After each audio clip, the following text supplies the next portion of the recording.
경우의 수입니다. 경우의 수에선 딱 두 가지 배워요. 합의 법칙, 곱의 법칙이에요. 잘 들어봐.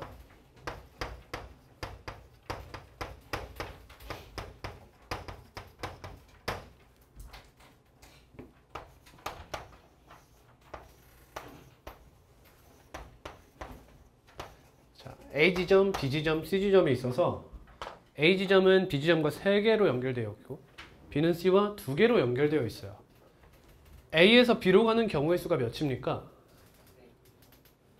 3개라고 하면 안 돼요. 경우의 수를 물으면 3이라고 대답해야 돼요. 3입니다. 왜 3이죠? A에서 B로 가는 경우의 수는 왜 3입니까? 여러분, 합의 법칙이 뭐예요? 두 사건 A, B가 동시에 일어나지 않을 때 두 사건의 경우의 수를 더해서 쓴다.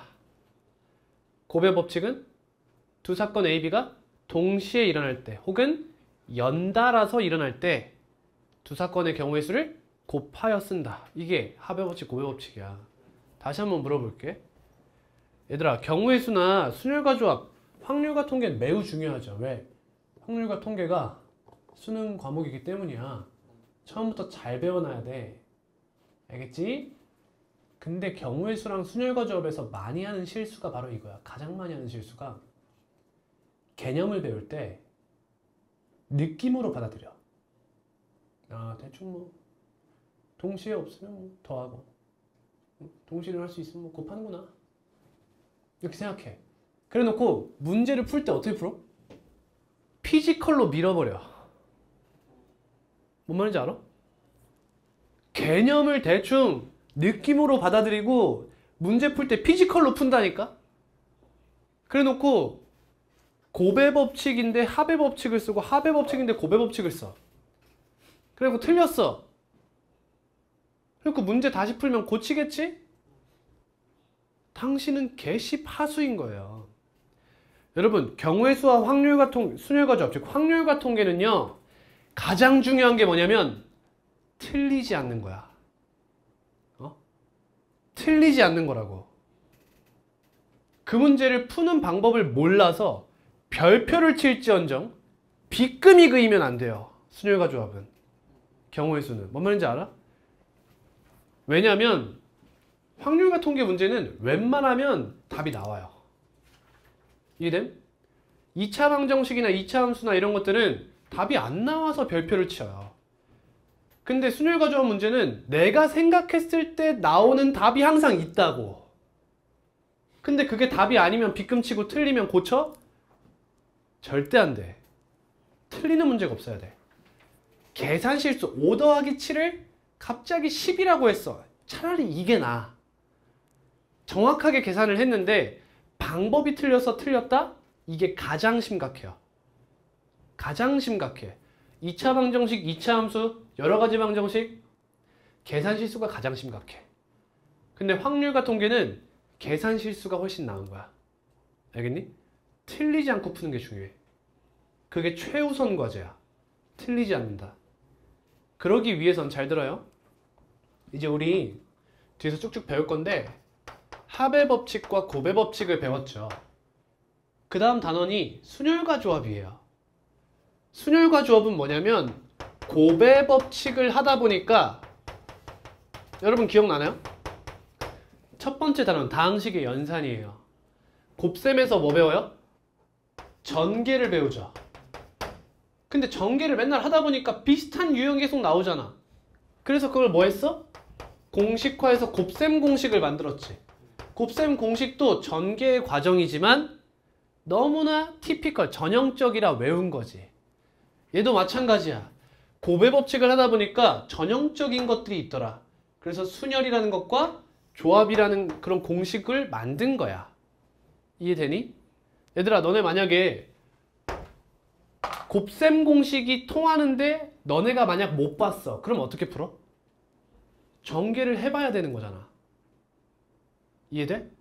모르겠으면 전개해야지. 잘 들어. 순혈과 조합으로 못 풀겠으면 곱의 법칙으로 풀어야 돼. 이해되겠어? 자, 간다. 아직 그 얘기 안 끝났어. A에서 B로 가는 경우의 수가 3이지. 이유가 뭐냐는 거야. 이렇게 갈 수 없으니까. 어? 한 번에 하나의 길만 가야 되기 때문이지. 동시에 일어날 수가 없어요. 따라서 1을 3번 더한 거예요. 너네 아는 거 안다고. 쌤이 지금 말하는 거 알잖아. 니네 무의식에서 그걸 알고 있으니 답을 3이라고 낸 거 아니야? 그걸 의식으로 끌어올리라는 거야. 끌어올려. 아, 1 더하기 1 더하기 1에서 3이구나. 3이다. B에서 C로 가는 경우의 수는 몇이죠? 2죠. 이유가 뭐죠? 동시에 일어나지 않기 때문이에요. 피지컬로 밀 생각하지 말고 개념으로 밀으라고요. 개념으로. 다음 얘네 둘을 곱해야겠죠. 왜? 왜? 동시에 일어나니까요. 근데 이걸 몰라도 문제를 풀 수 있다고요. 곱의 법칙인 걸 눈치를 못 갔어. 그럼 뭘로 풀어야 돼? 합의 법칙으로 문제를 풀어야 돼. 케이스를 나누는 거죠. A에서 B로 갈 때 1, 2, 3번 길이 있고 A, B 길이, PQ 길이 있어. 그럼 A에서 1번 길을 타느냐, 2번 길을 타느냐, 3번 길을 타느냐로 케이스가 나뉘죠. 이런 케이스 분류가 합의 법칙이야, 얘들아. 그냥 1번으로 갔어. 그러면 둘 중에 하나를 타죠. P 타던가 Q 타던가. 2번 길을 가니까 P 타던가 Q 타던가 같지? 뭔가 느낌이 오는 거야. 뭐야? PQ, PQ야? 얘도 PQ겠네? 그지? 그럼 얘를 해도 똑같이 두 개씩 나왔지? 아, 그러면 2 더하기 2 더하기 2니까 차라리 3 곱하기 2를 하면 되겠다. 이게 곱의 법칙이야. 그치? 2를 8번 더하는 상황이네? 그럼 뭐하러 더하냐? 2 곱하기 8을 하자. 이게 곱의 법칙이라고.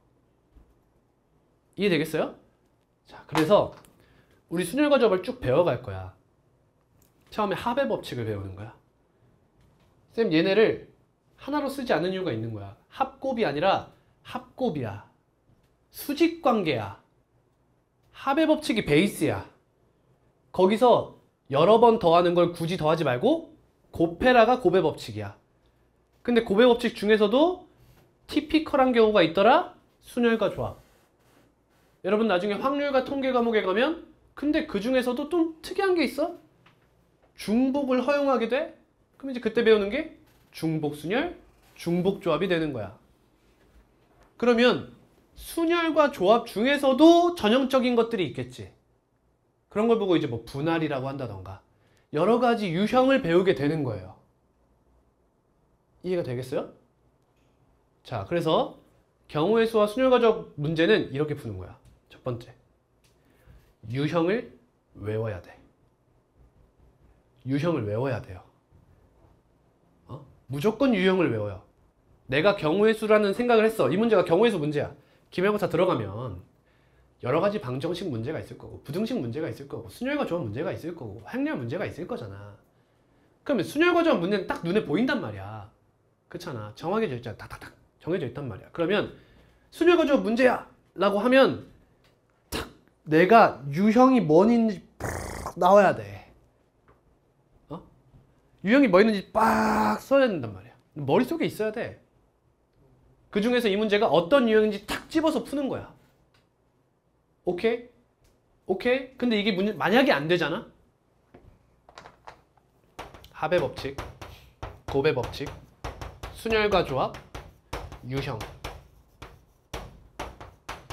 이런 순서로 발전하는데 난 최종적으로 이걸 외워야 문제를 빨리 푼다는 거야. 알겠지? 근데 만약에 이게 안 보여.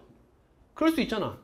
문제 풀다가 어떤 유형에 맞는 문제인지가 모르겠어. 그럼 어디로 가야 돼? 여기로 가야 돼. 여기로. 하나씩 생각해 보는 거야. 근데 곱의 법칙이 고유면 곱의 법칙을 해. 그 중에서도 순혈과 조합 같아? 그럼 순혈과 조합을 해.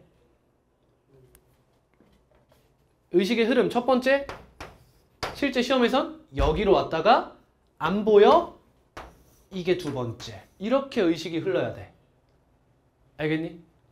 완전 기초 과제야 이게.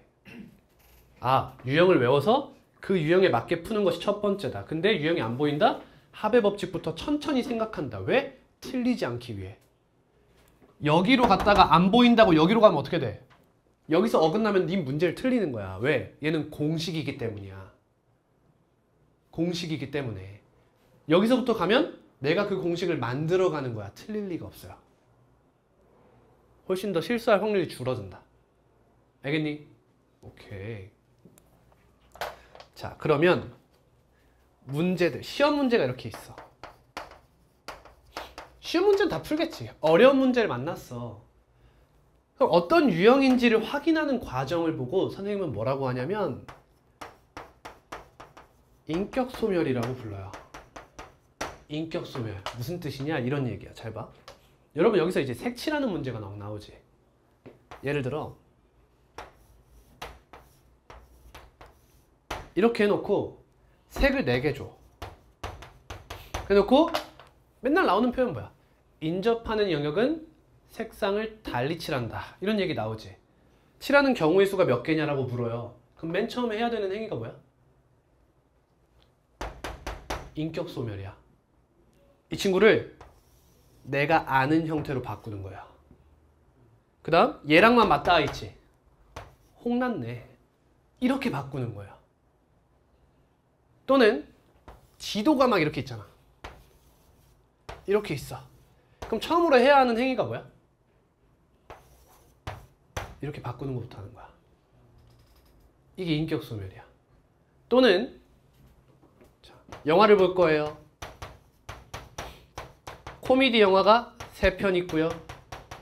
액션 영화가 2편 있어요. 인격소멸해봐. 이런 얘기야. A1, A2, A3가 적혀있는 공이 있어요. B1, B2가 적혀있는 공이 있어요. 코미디 한 편, 액션 한 편 볼게요. 경우의 수가 몇입니까? 3개 중에 하나와 2개 중에 하나를 동시에 뽑으세요. 이런 얘기가 되는 거지. 항상 이런 식으로 가장 간단한 유형을 외우는 거야. 이걸 외우는 게 아니야. 이걸 외우는 거야. 공과 상자에 대한 문제를 외우고 모든 문제를 아카이빙 알아? 아카이빙을 하는 거야. 데이터를 가장 간단한 데이터를 외우고 그 문제가 어떤 문제에 해당하는지를 파악해서 문제를 풀으라는 거지. 오케이? 이 마인드 세팅이 필수적이야. 안 해도 돼. 안 하면 무슨 일이 벌어져? 문제마다 외우셔야 돼. 그러면 여기서 끝나? 아니, 이게 베이스가 돼서 여러분 확률과 통계가 나오는 거잖아. 거기 가면 니네 외웠던 유형 다 까먹어. 그럼 방법이 없어. 또 외워야 돼. 그때는 어떻게 외워야 돼? 고등학교 1학년 때 배웠던 이 유형을 다시 한번 반복하고 그거에서 디벨롭된 확률과 통계 유형을 또 외워야 돼. 그러지 말라는 거야. 모든 문제를 외우려고 하지 말고 큼지막하게 일반화를 해서 외우라는 거야. 무슨 말인지 알겠니? 그 과정을 인격소멸이라고 해요. 저는. 그게 정말 중요하다. 다시 첫 번째. 사실 오늘 다 안 해도 돼. 이것만 해도 돼. 사실.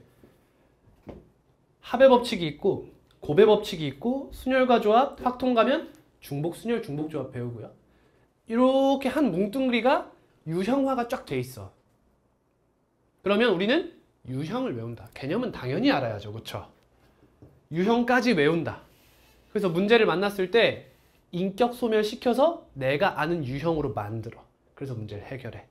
그게 안 보이면 처음으로 가서 디벨롭 이렇게 푸는 거야. 알겠죠? 네. 사실 이것만 알아도 오늘은 성공이야.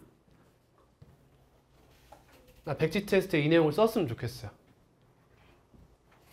뭐라고만 쓰면 돼. 그냥 합의 법칙, 곱의 법칙, 순열과 조합, 유형 해놓고 순서 써놓고 인격소멸. 문제가 나왔어. 인격소멸해서 유형화해. 근데 이게 안 먹혀? 처음부터 해. 이 마인드 세팅을 가져가야 돼.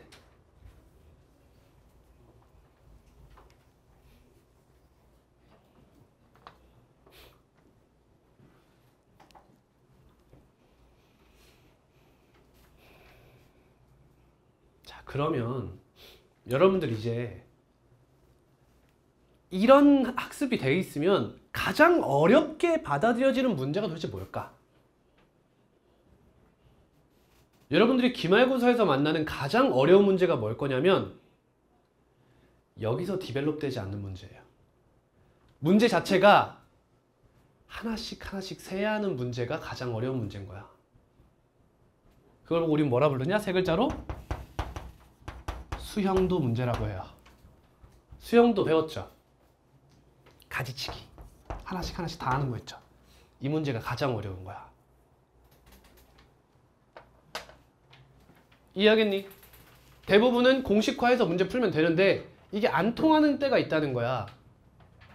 그럼 그런 문제가 가장 어려운 거지. 왜? 생각해봐. 계속 정형화하고 싶잖아. 규칙을 찾아가고 싶어. 규칙이 언제 나오나 하고 끝까지 해봤는데 끝까지 규칙이 안 나오는 거야. 이게 제일 어렵다는 거지. 맞지?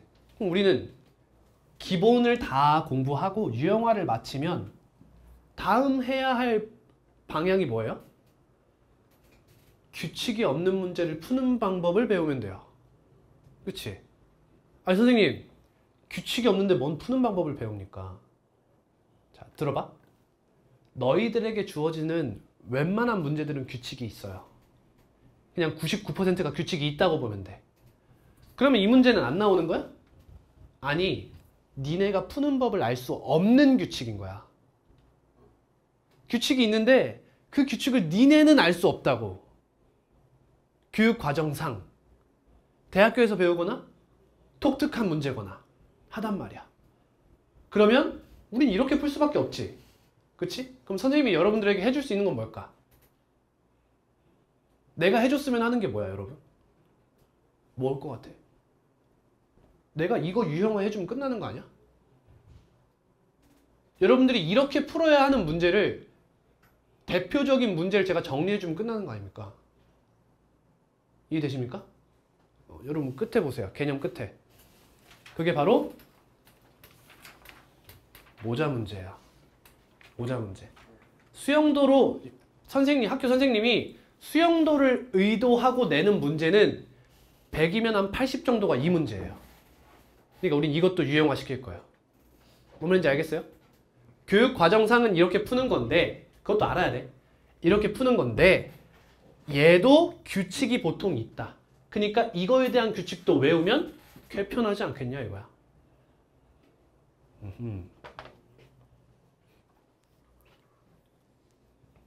자, 무언가 시작하기엔 시간이 너무 애매한데.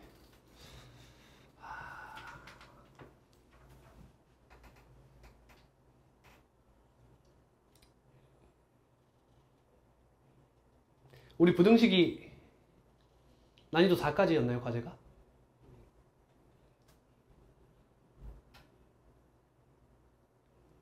화요일날 합시다. 화요일날. 여러분 백지 테스트 다른 건 없고 이 과정만 좀 써주세요. 여러분이 이해한 대로 줄글로 써도 괜찮고요. 도식화해도 상관없어요. 마음대로 써보세요. 정말 중요한 내용이에요. 제가 여러분들 선배들, 1년 선배들한테는 이렇게까지 얘기 안 해요. 왜? 제가 가르치는 애들은 보통 미적을 하는 애들이었거든요. 근데 여러분 전부 다 확통이잖아. 확통러면 무조건 이 마인드 세팅이 필요해요. 다시 첫 번째 뭐예요? 유형을 외우세요. 문제가 나오면 어떤 유형인지 파악해서 풉니다. 근데 그게 안 되면 다시 처음으로 돌아와서 뭐부터? 합의 법칙, 즉 수형도, 가지치기부터 시작해요. 머리로 써도 되고 글로 써도 돼요. 가지치기 하다가 규칙을 발견하면 곱의 법칙, 순혈과 조합. 아, 결국에 이 유형이네 까지 도달하면 너무 좋고, 그게 안 되면 내가 직접 여기까지 푸는 거예요.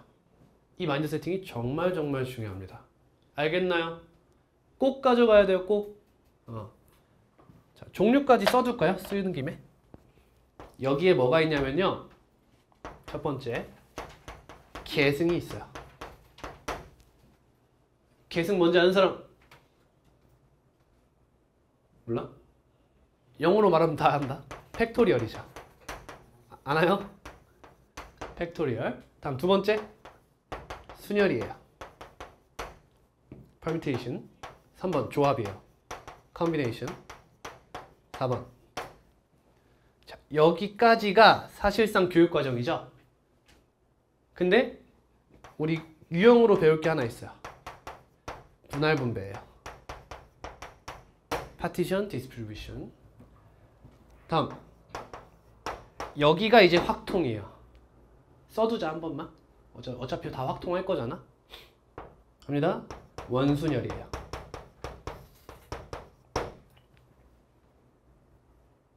circular permutation. 원이에요, 원. 대충 이런 거거든. 순열이 뭐야? 일렬로 나열하는 거지. 뽑아가지고. 원순열은 얘와 얘를 갖다 붙인 거야. 그래서 요렇게 된 거야. 그래서 돌려서 똑같은 건 같은 걸로 간주하는 거지. 그 확통 들어가서 맨 처음 배우는 게 이 원순열이에요. 다음 6번째. 중복조합이에요. 중복순열이에요. 7번째. 중복조합입니다.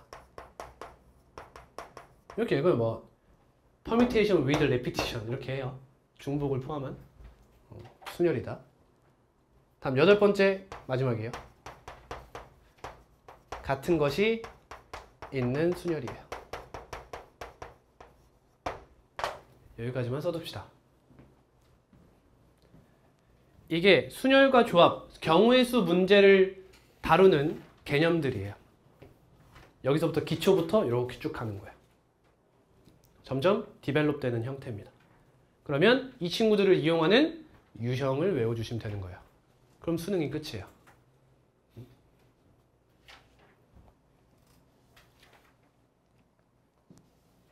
그러니까 따로 할 필요가 없어요, 여러분. 여기 할 때 내신 대비하실 때 수능 대비도 같이 한다고 생각하시면 돼. 물론 여러분 제가 6월 좀 중순이 되면 그때부터는 내신으로 아예 빡 갈 건데 지금 여러분 수능도 봐야 되잖아. 그러니까 이런 형태의 마인드 세팅이 꼭 필요하다. 아시겠죠? 수업은 여기까지 하겠습니다. 호중이 오늘 어려웠을 텐데 개념 영상 보내드릴 테니까 꼭 보시고요. 다른 과제 할 필요 없이 개념만 딱 보고 와도 충분할 것 같아요. 수고했습니다.